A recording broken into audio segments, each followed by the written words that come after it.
하나님 은혜와 평안이 여러분 모두에게 있기를 축원합니다. 오늘 이 본문은 예수님께서 아들의 혼인잔치를 베푼 임금에 대한 비유를 하시면서 천국에 대한 가르치고 계십니다. 임금은 두 분이나 종들을 보내서 사람들을 잔치에 초대를 하거든요. 근데 그들은 한결같이 잔치에 참석하기를 싫어합니다. 그리고서 이걸 보면 예수님은 이 말씀을 하실 때는 언제냐면 그냥 평범하고 아무 이상이 없을 때가 아니라 예수님은 십자가의 눈앞에 두고서 하신 말씀이거든요. 이때 이스라엘 사람들과 그 종교 지도자들과 함께 논쟁을 아주 심하게 했던 시간이었습니다. 그런 가운데 예수님께서는 이 비유를 하시면서 하신 거니까 이 말씀은 우리 예수께서 십자가를 앞두고 구원에 대한 그리고 심판에 대한 말씀이기도 하죠. 그리고 예수님의 부르심에 구원의 초청을 하느냐 거부하면 하나님의 심판에 이게 받을 수밖에 없나. 이것은 정말 우리의 영원한 운명을 결정하는 사건이지 않겠습니까? 그러니까 이 말씀이 얼마나 심각한 말씀으로 주님께서 그들에게 주셨고 오늘 우리에게 주셨습니다. 그런데 이스라엘 민족은 예수님을 거부했습니다. 여기서 임금은 하나님 아버지를 말하며 아들은 예수 그리스도를 뜻합니다. 당시 혼인잔치가 있을 때 먼저 초청할 때 사람들을 보내서 며칠 몇 시에 결혼식이 있습니다 하고 오세요 이렇게 하거든요. 근데 이렇게 말로 전달합니다. 그리고서 초대했던 사람에게 종들을 보내서 오늘 잔치날입니다. 꼭 오셔야 합니다. 이렇게 말을 하는 것이죠. 그러면 첫 번째 초청의 의미에 대해서 같이 한번 보겠습니다. 3절입니다. 다 같이요. 그 종들을 보내어 그 청한 사람들을 혼인잔치에 오라 하였더니 오기를 싫어하거늘. 아멘. 청한 사람들을 오라고 합니다. 청하다는 것은 콜, 부른다는 뜻이에요. 초대한다. 모셔 오게 한다는 뜻이죠. 그러니까 다시 종들을 보내는 그 시점까지. 그러니까 처음에 오세요 이렇게 말했잖아요. 말로서. 그리고 다시 종들이 오기까지 이 초대는 유효하다는 것을 말해주고 있습니다. 이것은 하나님의 나라의 초대와 약속은 이미 아브라함에부터 시작이 됩니다. 그리고서 이스라엘 민족에 주어졌단 말이죠. 근데 그것이 취소되거나 잊어버리지 않았다가 때가 되면 실제적으로 이렇게 초청이 온 것입니다. 근데 그들의 반응은 어떻습니까? 싫다고 이렇게 거부하고 있잖아요. 싫다는 이 말은 왕의 초대를 끝까지 원하지 않는 것이죠. 이 왕이 누굽니까? 바로 하나님이라고 말씀드렸죠. 그러니까 고집을 부리고 왕이신 하나님의 초대에 오기를 원하지 않았다는 겁니다. 하나님의 거룩한 초청을 거절하면 이건 심각한 문제이죠. 유대인들은 예수 그리스도를 통해서 하나님의 거룩한 초청에 응하지 않았다는 겁니다. 오늘 본문에서 하나님의 마음이 잔치의 비유로 나타나고 있습니다. 이 잔치에 와서 나와 함께 좀 즐기자 하는 것이 하나님의 마음입니다. 함께 하고자 하는 사랑에는 아픔이 있습니다. 왜 그렇습니까? 거절을 당하니까. 난 저 사람을 사랑하는데 그 사람이 나를 거절하면 아픔을 당하는 거 아니겠습니까? 근데 초청하신 분은 하나님이시죠? 근데 그들은 영적인 눈이 어두워서 바로 보지를 못했습니다. 그래서 하나님은 당연히 아들 예수 그리스도의 길을 예비하시고 선지자를 통해서 그들을 계속해서 메시아가 오신다고 말씀도 하셨잖아요. 그리고 예수님 길을 예비하는 세례 요한 뭐시요? 그 보지를 못한 거예요. 그래서 그들은 이걸 보면서 영적인 어둠에 가로막혀서 예수님 오시는 걸 보지 못하고 있는 이들의 모습을 보면서 우리도 혹시 이 사람들처럼 잘못해서 영적인 어둠 때문에 예수 그리스도가 오심을 살펴보지 못하고 어두운 상태로 있으면 큰일 나지 않겠습니까? 왜요? 주님 오실 때가 점점 가까운 때에 우리가 살아가기 때문에 그렇습니다. 그들은 오기를 싫어했습니다. 참석하기를 원하지 않았다는 거죠. 전혀 원하지 않았음을 보여주고 있습니다. 오면 행복을 얻을 수가 있는 것이죠. 그러나 거절해버린 것입니다. 혼인잔치는 하나님 나라의 구원이요. 초대받은 사람들은 이건 엄청난 하나님의 초대에 받는 기쁨, 말할 수 없는 은혜이기도 하죠. 하나님은 이미 구약 선지자들을 통해서 이스라엘에게 초청을 했습니다. 그런데 보세요. 이제 예수님 때에 다시 종들을 보내는 것을 볼 수 있잖아요. 예수님께서 다시 한번 기회를 그들에게 주고 있다는 것이죠. 이건 뭘 말해주고 있습니까? 포기하지 않는 하나님의 사랑을 우리에게 말씀해 주고 있습니다. 그러므로 하나님 앞에서는 사랑이 제된 사람 없습니다. 저 사람은 안 돼. 그러나 하나님의 사랑에서 제되지 않다는 거죠. 우리가 판단하는 것 뿐이죠. 하나님의 사랑에 초청에 응한다는 것은 얼마나 복된 것입니까? 이제 첫 번째 초청, 그들은 거부하는 이스라엘 백성을 보게 됩니다. 두 번째 초청의 의미입니다. 또다시 임금은 다른 종들을 보내죠.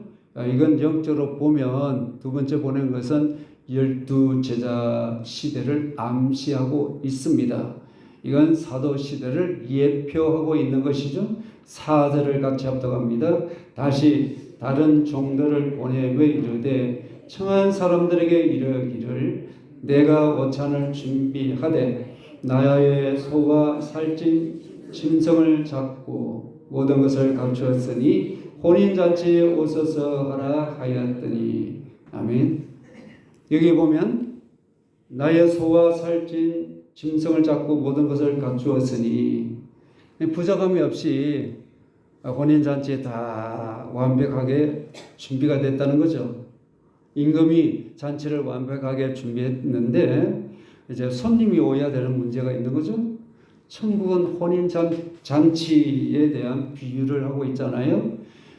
복음은 잔치와 같습니다. 복음은 잔치죠. 예수님 만나면 말할 수 없는 기쁨이 있는 거죠. 예수님을 제대로 못 만났기 때문에 기쁨을 잃어버리고 예수 그리스도가 해답이라고 말하지 못하고 예수님께 굴복을 하지 않기 때문에, 항복하지 않기 때문에 이 머리로 받아들이고 머리로 이해하려고 하는 것이죠. 하나님의 영이시죠.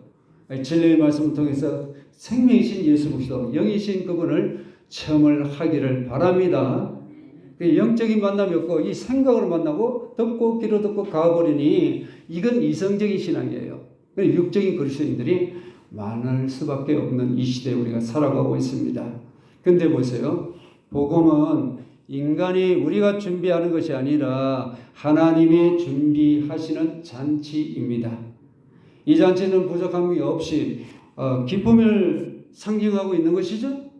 복음은 우리에게 무거운 짐을 지우기 위해서 이 자리에 오라고 하신 거 아니에요. 의무를 지워주기 위해서 온 거 아닙니다.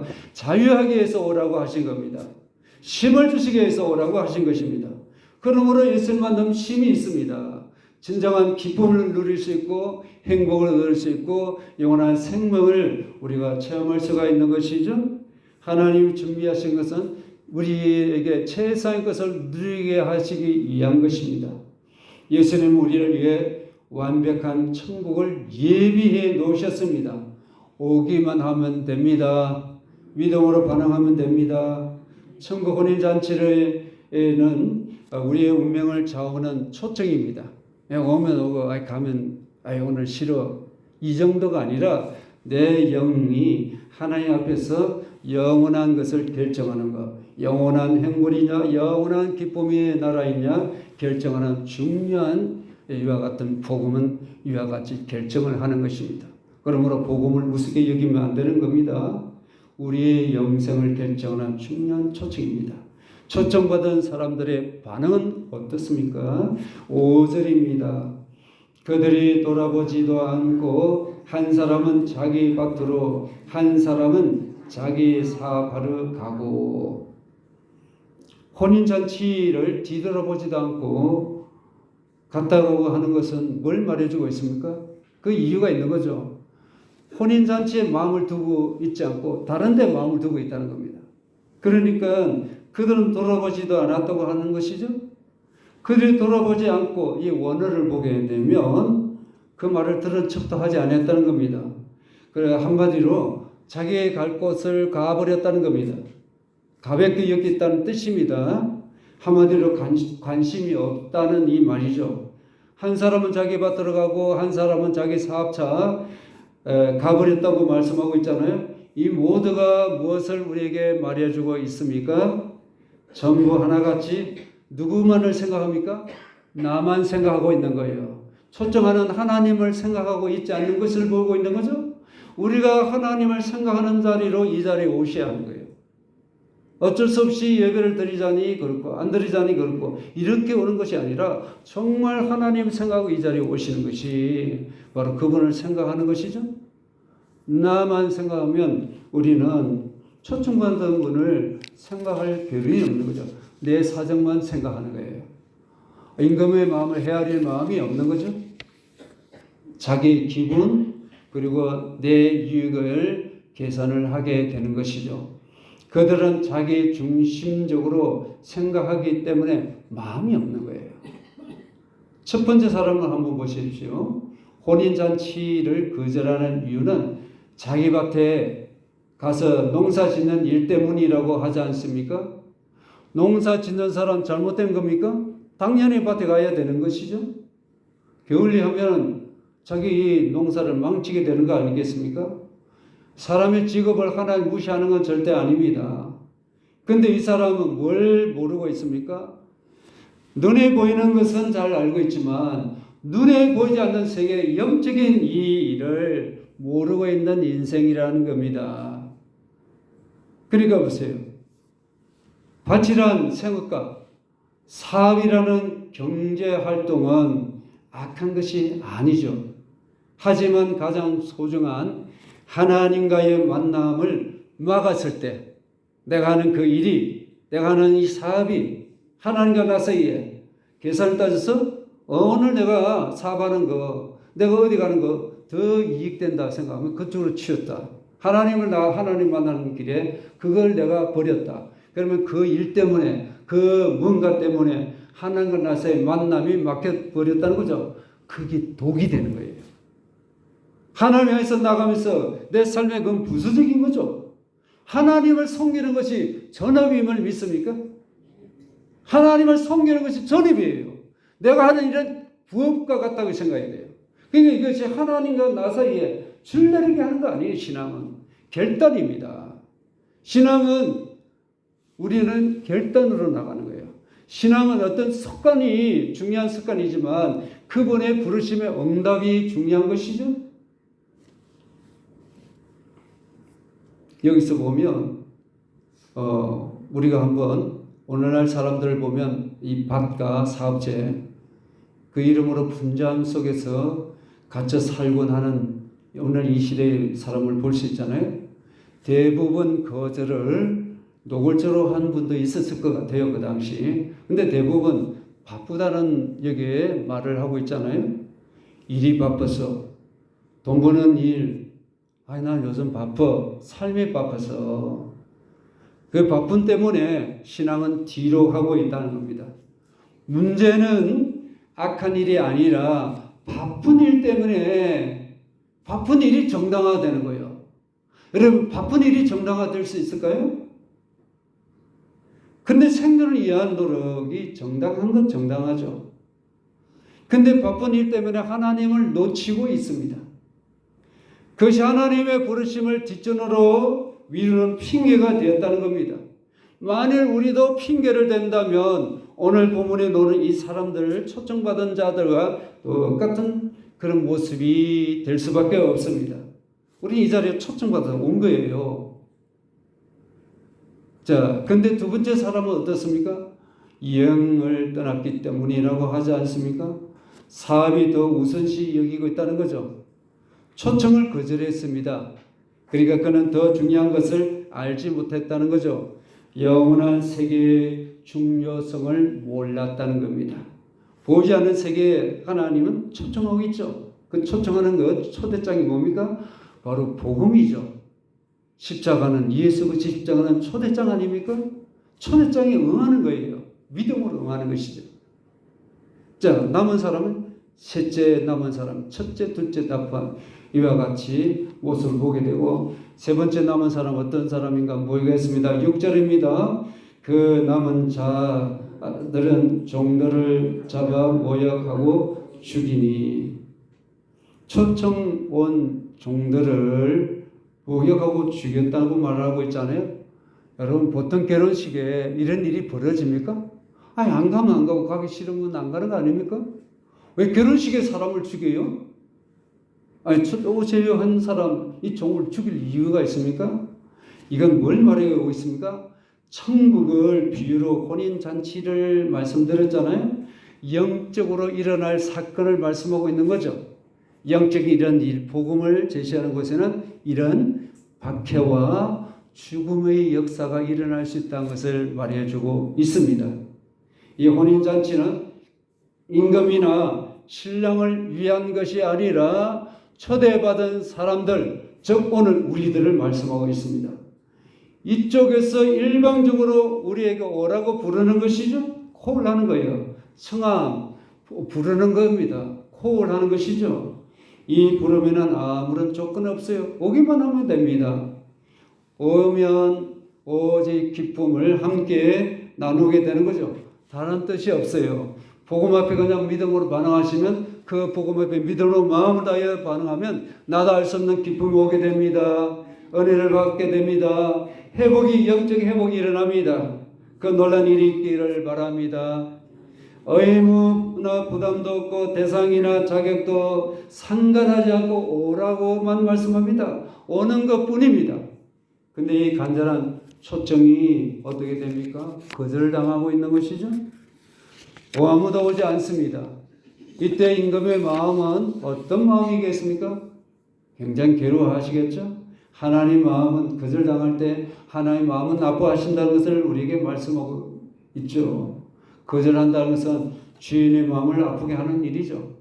하나님께 반역하는 자들에게 어떤 일이 벌어질까요? 오직 심판만 따를 뿐입니다. 화가 난 임금은 우리 한번 7절을 같이 합독하겠습니다.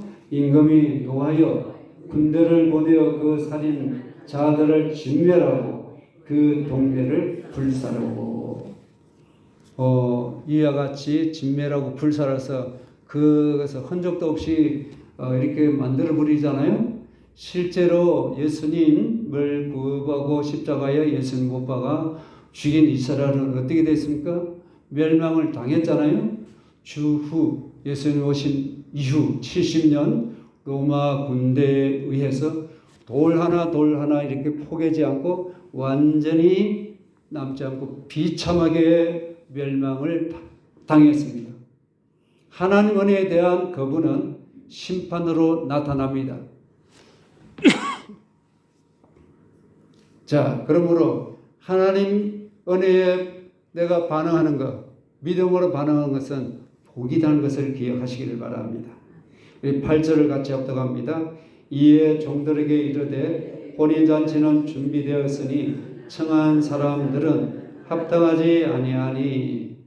여기서 합당하지 않는다는 표현은 자격이 부족하다는 뜻이 아닙니다. 초대에 거절했다는 뜻을 말합니다.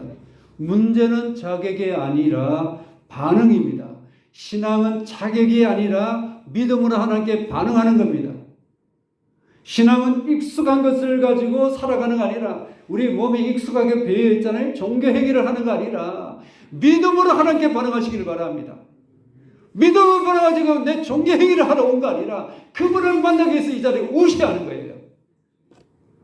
너무나도 행위가 우리 종교적으로 행위를 하다 보면 거절하는 거예요. 내 습관에 익숙한 습관에 맞지 않으면 거부감을 일으키는 알레르기, 영적 알레르기를 일으킬 수가 있는 것이에요. 이 초청은 어떻습니까? 임금이 초대를 귀히 여기고 응답하는 것은 믿음의 태도 아니겠습니까? 천국 초청에 지체하지 말고 바로 응답해야 되는 거 아니겠나요? 근데 그들은 이 초청에 거부했잖아요. 우리의 영혼을 결정하는 아주 중요한 초청 아닙니까? 이 천국 초청을 거절하는 사람에게는 영원한 형벌과 심판이 있다고 성경은 말씀하고 있습니다. 그렇다면 첫 번째 초청, 두 번째 초청을 했습니다. 거절하고 죽이기도 하고 박해하기도 했습니다. 세 번째 초청입니다. 그 의미가 뭘까요? 여기서 종들은 신약시대의 종들을 의미합니다. 오늘날 저와 여러분을 말씀하고 있는 거죠. 9절입니다. 내 거리 길에 가서 사람을 만나는 대로 혼인잔치에 청하여 오라 한데, 여기서 사거리 길에는 동서남북 모두가 다 있잖아요. 사거리니까 성경에서 이 세상을 가리킬 때 사라는 숫자를 사용합니다. 동서남북. 길에서 만나는 사람은 누구든지 교회로 초청하라고 이렇게 말씀하고 있잖아요. 자, 그러니까 임금의 생각을 지금 바꾸고 있는 거예요. 이게 뭡니까? 유대인들 이런 생각인데, 여기 사방이라는 것은, 사거리는 우리 사방 주변을 말할 수 있지만 더 크게 넓히면 온 세계를 말하는 거죠. 이방 민족을 말하는 거죠. 유대인 선택받은 백성에서 이제 이방인으로 넘어가는 걸 말씀하는 거예요. 왜 이방인에게 복음이 넘어갑니까? 거절 때문에. 거절이 꽤 무서운 겁니다. 거절은 하나님으로부터 버림을 받는 것이죠. 그러니까 보세요. 길에 있는 사람 누구든지 초청하라고 이렇게 말씀하잖아요. 이게 임금, 하나님이 생각을 바꾸셨다는 거죠. 자격이 아니죠. 자격이 있어야 혼인잔치에 참여하는 거 아닙니까? 아니, 남의 결혼식인데 아무나 가는 거예요? 자격이 있어야 되는 거 아닙니까? 그 사람이 불러야 오는 거 아닙니까? 그러니까 보세요. 자격이 되지 않아도 다른 사람을 초청하고 있는 거예요. 초청받은 자의 자격 조건을 없애고 누구나 이렇게 초청을 할 수 있다는 것을 말해주고 있잖아요. 그러므로 예수님 믿는다는 것은 이런 기쁨의 잔치에 참여하는 것을 말하는 거죠. 많은 사람이 함께 기쁨을 즐거워해야 되겠다는 걸 보여주고 있잖아요. 그래서 어디를 가든지 나만 즐거운 게 아니라 믿지 않은 우리 예수 그리스도를 믿지 않은 자들, 우리 동네 분들 그렇게 모시고 해야 되겠죠. 10절입니다. 종들이 길에 나가 악한 자나 선한 자나 만나는 대로 모두 데려오니 혼인 잔치에 손님들이 가득한지라. 아멘. 여기 보면 악한 자나 선한 자, 윤리 도덕적으로 뭐 표현도 할 수 있지만 어쨌든 악한 자, 나쁜 걸 표현하거든요. 그리고 선하다는 것은 히브리 말로는 이게 보면 좋다, 진실하다 뭐 뜻이 많습니다. 근데 어쨌든 여기 보면 건강한 사람도 될 수 있고 또 악하다는 것은 병든 사람도 될 수 있습니다. 누가복음에 보면 장애인들도 포함됩니다. 그러니 보세요. 하나님의 사랑에서 제외된 사람은 없다는 걸 보여주고 있는 것이죠. 종들이 거기 가서 사람들을 만나는 대로 혼인잔치에 데려왔습니다. 이걸 보면서 신앙은 익숙함이 아니라 종교 행위를 하는 거 아니라 응답이란 걸 볼 수 있는 거죠. 믿음으로 응답하기를 바랍니다. 나는 익숙해서 내가 익숙한 삶을 가는 것 아니라 하나님께 바로 순간순간 하나님께 응답하는 분들이 되기를 바랍니다. 자, 보세요. 임금이 이제 손님 보러 얼마나 왔나, 자기 원한 대로 이 사람들이 모여있나 나름 생각을 했겠죠. 손님을 보러 들어온다는 이 의미는 임금이 손님 보러 들어온 것은 예수 그리스도의 재림을 의미합니다. 11절 같이요. 임금이 손님들을 보러 들어올세 거기서 예복을 입지 않는 한 사람을 보고, 여기서 보러 들어올세 때 보러, 이것은 이 단어 원어를 보게 되면 의도적으로 자세히 살펴본다는 뜻입니다. 임금이 그냥 쓱 지나가고 이렇게 한번 쓱 훑어보고 끝나는 게 아니라 한 사람 한 사람 자세히 살펴봤다는 겁니다. 임금이 이 잔치에 부적격한 한 사람을 자세히 살펴봤다는 겁니다. 임금의 눈에 싹 거기에 한 사람에게 지목하고 쳐다본 거죠. 누구예요? 이 사람 옷을 입지 않는 사람의 그 임금의 눈이 딱 집중되어 있다는 걸 여기 말해 주고 있는 거죠. 그러니까 이 사람에게는 하나님 주시는 이 예복을 입지 않았는데 이런 이유 때문에 마지막 때에는 하나님 앞에서 모든 것이 드러난다는 것을 미리 보여주고 있지 않습니까?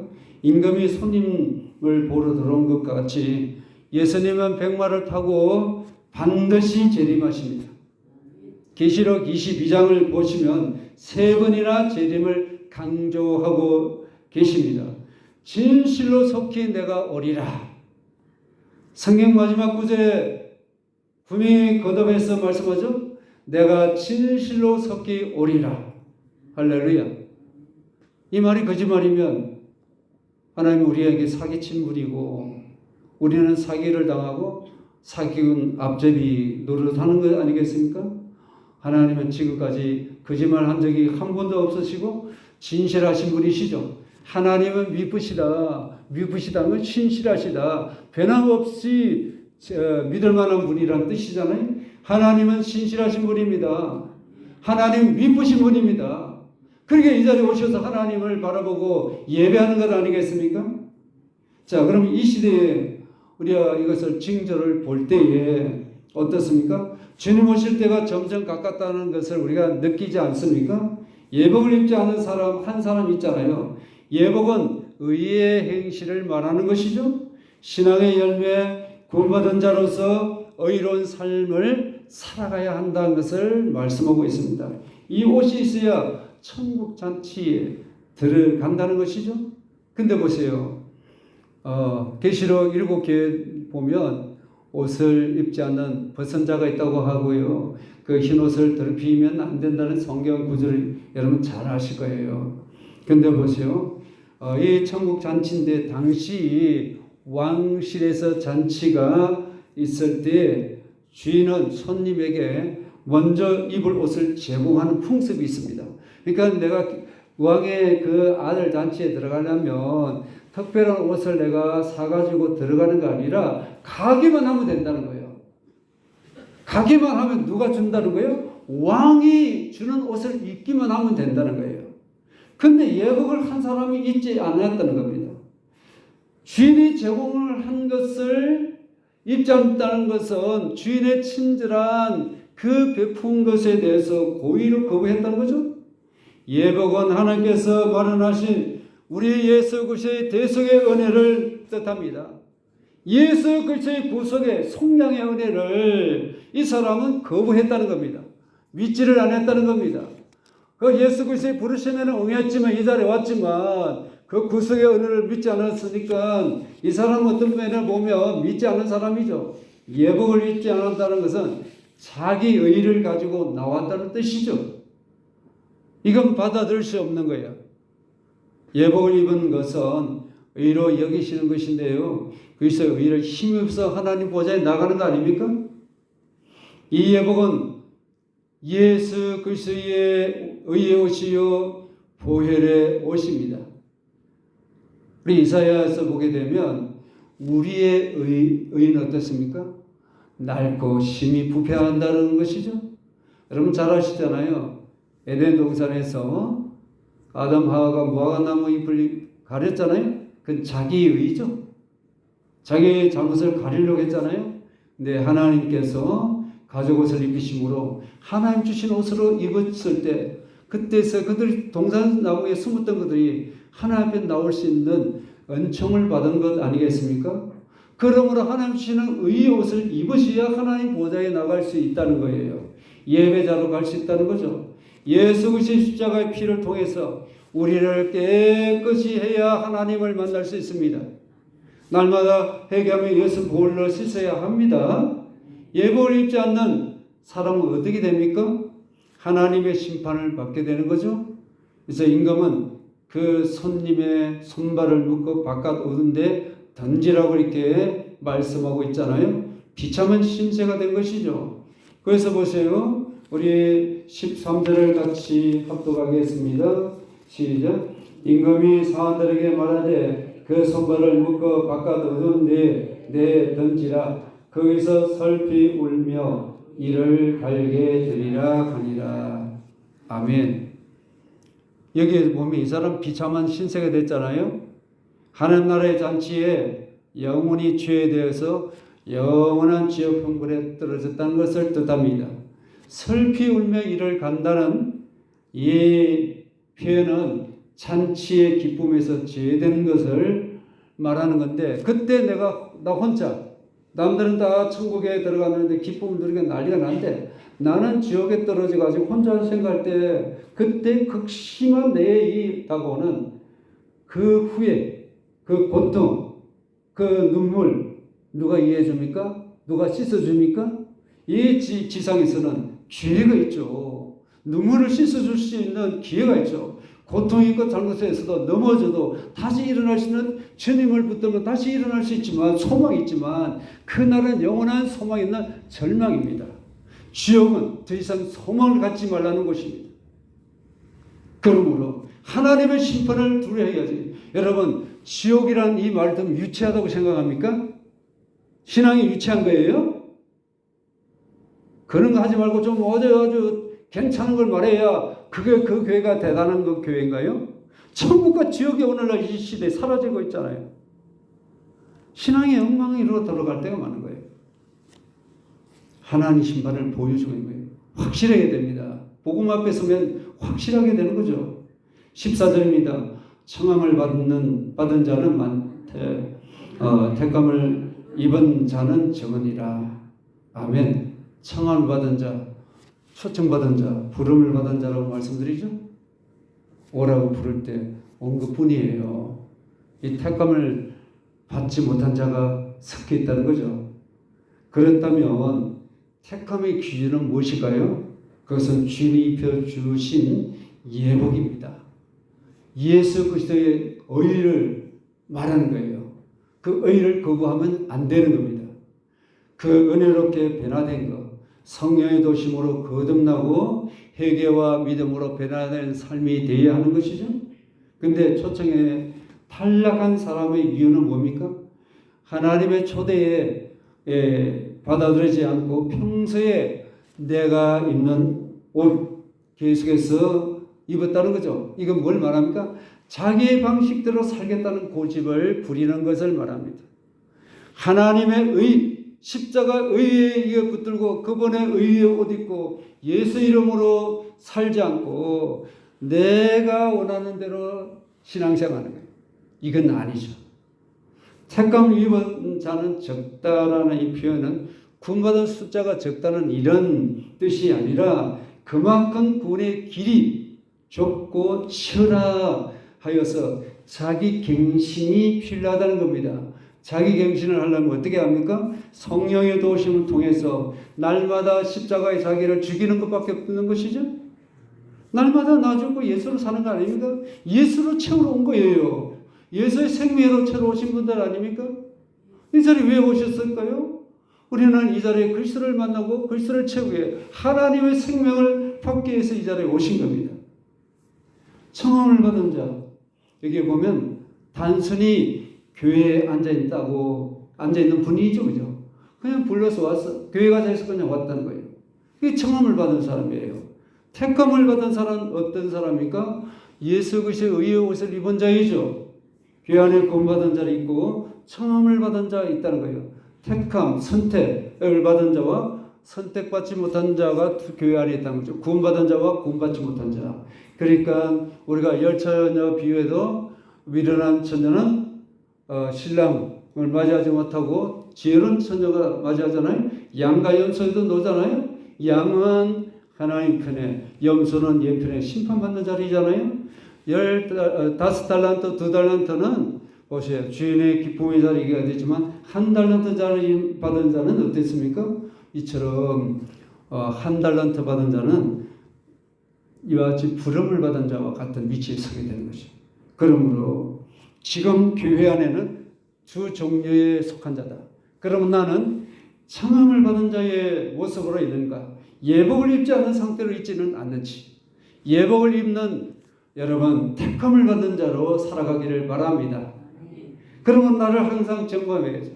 내 옷이 흰옷이 더럽혀져 있는지, 흰옷 입은 무리로 속한 건지, 저 새 예루살렘 하나님 나라의 혼인잔치에 참여하려면 우리가 그리스도를 통해서 거듭나고 성령님을 도우심 따라 내 영혼을 볼 수 있고 십자가 흘리신 예수 피로 날마다 영혼을 깨끗이 하고 회개하면서 복음으로 하나님의 생명으로 충만하게 채워져야 합니다.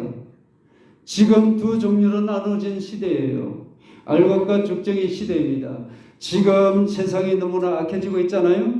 이럴 때일수록 택함 받는 자가 마지막 복된 자이죠. 여러분, 택함 받은 자로 복 있는 자의 길이 되기를 바랍니다. 예수님의 복음은 누구에게 주어집니까? 반드시 심판이 있기 때문에 그때는 세마포의 행실을 우리가 그분에게 보여드려야 합니다. 우리가 날마다 성령의 열매를 맺는 믿음 생활을 해야 하겠습니다. 예수님의 천국 잔치에 청함을 받은 자로서 날마다 믿음의 행실을 보여드림으로 주님의 재림에 모두가 참가는 우리가 천국 성도가 되시기를 주 이름으로 축원합니다.